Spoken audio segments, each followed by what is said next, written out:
Halo Reach n'est pas vraiment un jeu de tir comme les autres. Quand la plupart des jeux vidéo parlent de victoire, Reach parle d'échec. Pas d'un échec brutal, mais d'une chute lente qui s'installe mission après mission. On ne nous place pas dans l'imposant héros invincible qui finira à force d'efforts par tout arranger, par triompher.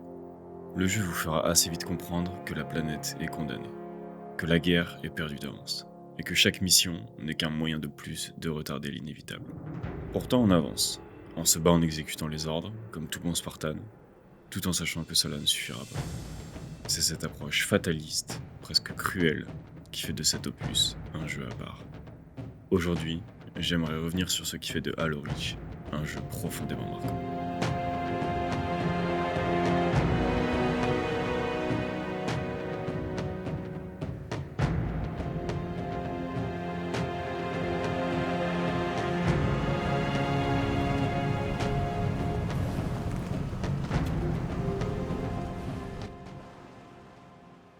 Avant de parler de Reach, je vais replacer rapidement la série dans son contexte. Dans l'univers de Halo, l'humanité est en guerre contre une alliance extraterrestre, les Covenants. Et elle prend cher. En fait, elle est largement dépassée technologiquement. Et donc pour survivre, elle mise sur un projet désespéré, les Spartans. Des soldats génétiquement modifiés, surentraînés, conçus pour accomplir des missions impossibles. Dans les 3 premiers opus de la série, on suit l'un d'entre eux, le Master Chief, devenu d'ailleurs une icône de la culture jeu vidéo. Si vous ne connaissez pas du tout Halo, il y a tout de même de bonnes chances que vous en ayez déjà entendu parler. Le Master Chief, c'est un héros quasi mythologique, qui lui, donne l'impression que l'humanité peut encore s'en sortir, en participant à des victoires improbables et surtout décisives. Vous allez voir que dans Reach, c'est bien différent. Reach est une planète magnifique, déjà. Et elle n'est pas comme les autres. C'est l'un des piliers militaires de l'humanité, un centre névralgique de l'UNSC, en gros l'organisation militaire et politique principale de l'humanité, où sont regroupées des bases, des chantiers militaires, des centres de recherche et les installations d'entraînement spartan. Elle est pensée pour la guerre, mais c'est aussi une planète vivante. Des villes, des civils, des paysages encore intacts. C'est un monde qui n'a pas encore été réduit à néant. Mais le plus important, c'est que c'est le dernier rempart avant la Terre. Autant dire que si elle tombe, ce sera le début de la fin pour l'humanité. Lorsque les Covenants arrivent sur la planète, ils n'attaquent pas de façon spectaculaire. C'est même une invasion plutôt discrète au début, qui commence par des infiltrations, des escarmouches. Mais petit à petit, leur présence s'intensifie. Les forces humaines reculent lentement, mais sûrement. Au début, il est encore question de contenir la menace, de sécuriser les secteurs et de comprendre ce qu'il se passe réellement. Mais très vite, une évidence s'impose. La situation échappe à tout contrôle. C'est dans ce contexte que l'escouade Noble est déployée. L'escouade Noble, c'est une unité de Spartans expérimentés, envoyée là où la situation est déjà critique. Pas pour sauver Reach, mais pour gagner le plus de temps possible. Et vous, vous incarnez Noble Six, un Spartan silencieux, presque sans passé. Un personnage qui n'est pas présenté comme un héros, mais comme un soldat de plus dans une guerre déjà perdue. C'est là où vous comprenez que Halo Reach raconte autre chose qu'un simple conflit armé. Contrairement au Master Chief, et comme évoqué plus tôt, l'escouade Noble n'est pas composée de héros mythiques. Ce sont des soldats efficaces, expérimentés, mais mortels. Mais laissez-moi les présenter rapidement.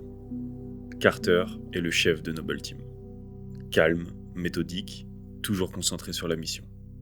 Il incarne la discipline militaire. C'est lui qui doit prendre les décisions, même les plus dures. Celles qui coûtent des vies. Kat est la spécialiste technique. Brillante, rapide, souvent détachée en apparence. Elle représente l'intelligence tactique, la capacité à comprendre et à anticiper. Et sa disparition rappellera brutalement que même les meilleurs ne sont pas à l'abri. George. Ah, George. C'est sans doute le membre le plus marquant de l'escouade. Physiquement le plus imposant, et pourtant le plus humain. Il symbolise le sacrifice pur, celui qui accepte de disparaître pour offrir quelques instants de répit à l'humanité. Emile, à l'inverse, est brutal, agressif, presque dérangeant. Il n'a pas vraiment vocation à être sympathique. Il est là pour combattre. Et il incarne une autre facette de la guerre, la violence, la rage, le refus d'abandonner. June, enfin, est le tireur d'élite. Discret, précis, toujours en retrait. Il observe plus qu'il ne parle. Celui qui comprend avant les autres que certaines batailles ne peuvent pas être gagnées. Et puis il y a vous, Noble Six, le remplaçant. Un personnage volontairement neutre, pensé pour que les joueurs puissent s'y projeter. Et ça marche. Et c'est avec cette escouade, déjà fragilisée, que l'on va assister à la chute progressive de Reach. Au début pourtant, tout ne semble pas complètement perdu. Les premières missions laissent encore croire à une victoire humaine. On sécurise des zones clés, on repousse les Covenants. On a parfois même l'impression de reprendre le contrôle, au moins localement. Il reste de la coordination, les ordres sont encore clairs. Et lorsque l'escouade est au complet et attaque, elle dégage même un certain sentiment de puissance. Mais très vite, quelque chose change.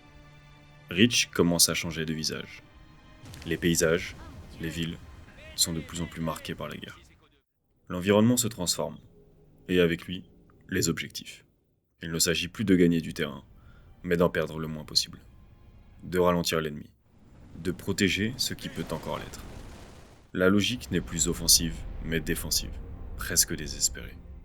La guerre s'intensifie. Les forces Covenant sont toujours plus nombreuses, plus puissantes, plus organisées. Les pertes s'accumulent. Et l'escouade Noble n'est pas épargnée. Elle commence à se fissurer. Et puis il y a ce moment où l'illusion se brise vraiment. Bon, j'ai une bonne et une mauvaise nouvelle.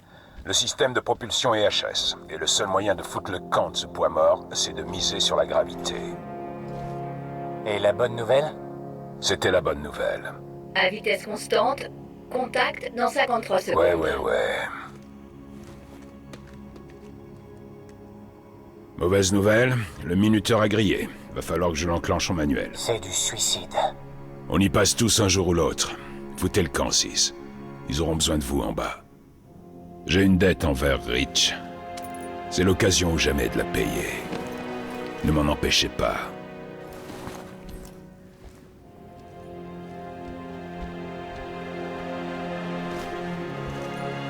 Faites que ça vaille le coup.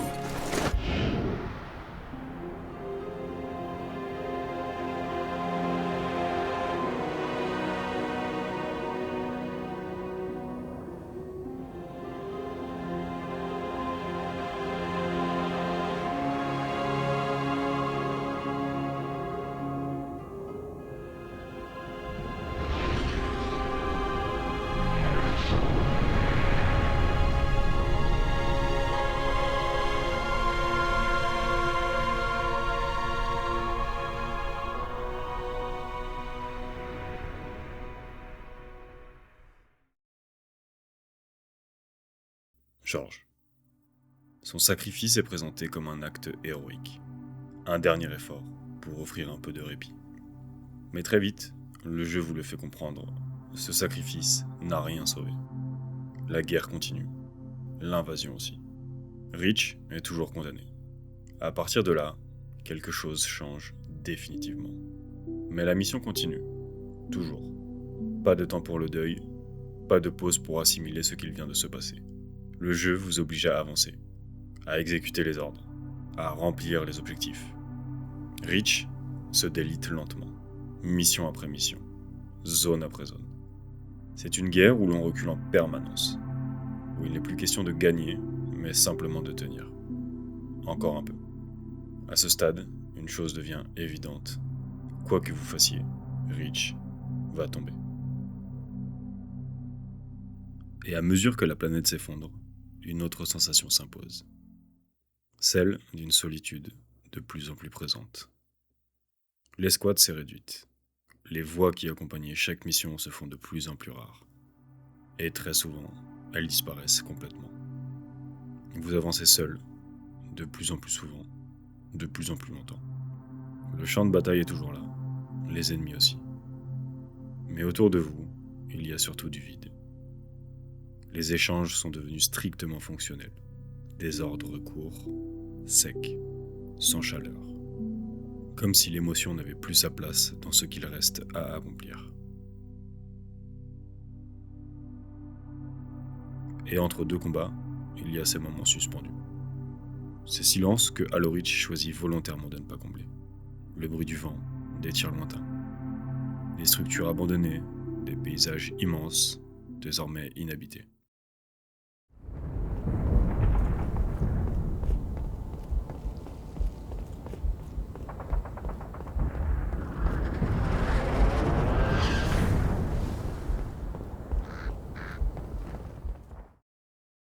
Le jeu vous laisse respirer, observer. Il ne cherche pas à détourner votre attention. Il ne vous rassure pas. Il vous confronte à l'absence. La musique elle-même change de rôle. Elle se fait discrète, parfois inexistante. Et lorsqu'elle revient, elle n'accompagne jamais une montée en puissance. Elle souligne la résignation. C'est ici que le fatalisme de Halo Reach devient pleinement perceptible. Vous continuez à avancer, à exécuter les ordres, à remplir les objectifs. Pas parce que vous croyez encore à la victoire, mais parce que c'est peut-être tout ce qu'il reste à faire. Il n'y a plus vraiment d'espoir, seulement une forme d'acceptation. La compréhension silencieuse que la guerre ne se gagne pas toujours, que le sacrifice, aussi beau soit-il, ne change pas forcément l'issue. Dans beaucoup de jeux, le joueur est constamment valorisé, rassuré. Ici, c'est l'inverse. Se battre de toutes ses forces ne suffit pas toujours à gagner, mais parfois simplement à retarder la fin. Et cette sensation, celle d'avancer seul dans une défaite annoncée, est profondément marquante. Parce qu'elle est rare, parce qu'elle est honnête, et parce qu'elle refuse de transformer la guerre en fantasme héroïque. À la fin, il ne reste plus grand-chose. Plus d'escouade, plus de discours, plus de promesses. Il ne reste que vous, encore debout, avançant, non pas par espoir, mais par devoir. Mais plus pour longtemps. Il n'y a plus rien à sauver.